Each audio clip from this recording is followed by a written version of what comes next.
Okay, here's round 5 of the Chicago Open. Now, it's a 7 round tournament, but I only played 5 of the rounds because it's a Swiss style tournament. If you're playing poorly late in the tournament, in the 4th, 5th round, you're playing other players who have played poorly. So, I mean, it's good for practice, but I just didn't feel like playing anymore. So this is my round 5. This person was rated 1395, which, is more or less a newer player and still working on their game. But in case, I had black. Let's make that correction right now.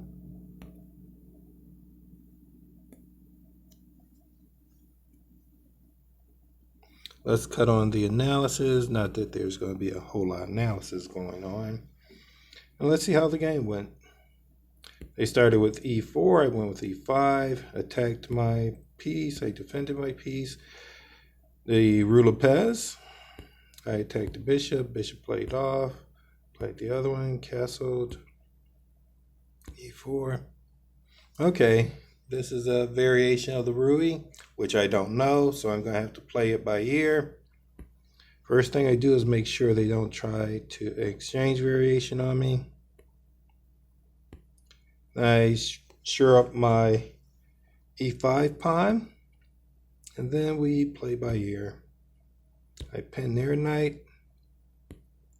They don't pin my knight. I want to get rid of their light squared bishop. Now, I don't think the knight exchange was very good. I think maybe they wanted to exchange it for the bishop. Now, he might have wanted to get rid of my defensive knight. Actually, this is a young lady, a very, very, very young lady.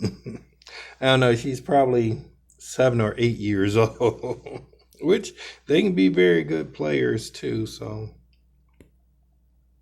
I took off his knight, took off my knight. I set up my structure for the queen side.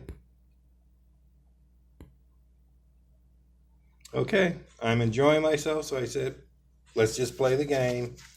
And I did not castle my king, and I'm already extending on my opponent's king side. So they should try to break through on the queen side or in the center and see what they can do there.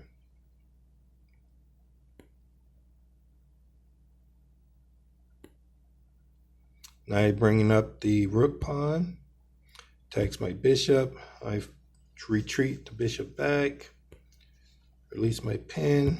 They're trying to break on the queen side. And so I decided, I said, okay, they can break through there, but I'm going to break through on the king side right now. They were very hesitant to allow me to break through on the queen side. So I took off a pawn, and they gave me that pawn. So I said, okay, I'm a pawn ahead. I'm going to make exchange on the queen side to weaken his queen side structure. Then I'll just go to an end game and win it in the end game. Not a whole lot of effort.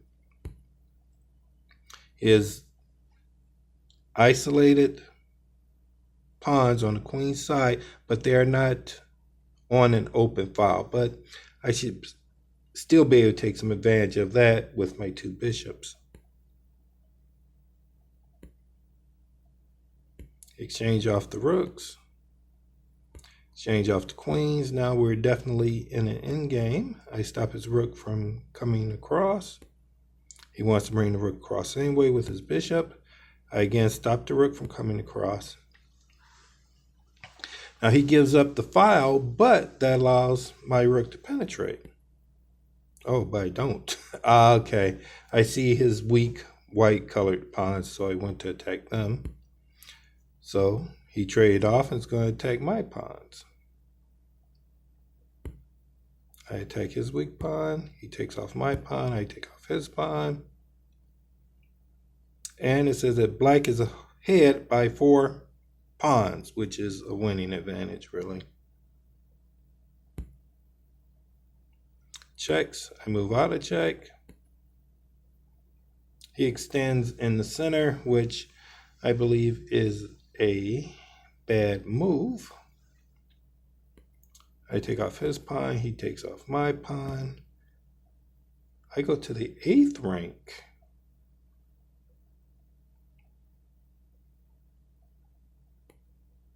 He goes to 7th, but he's leaving that knight back there.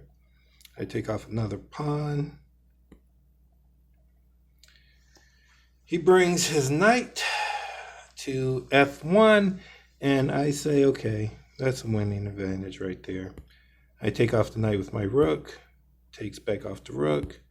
I advance the pawn to H2, which means I'm going to get queen. He can't stop it, and at that point, my opponent decided to resign. Okay, so another win for me, actually my first win. But all in all, it wasn't a bad time, and I relaxed. I played the way I wanted to play, which isn't always winning, but I'm retired, so I gotta do me. Thanks for watching.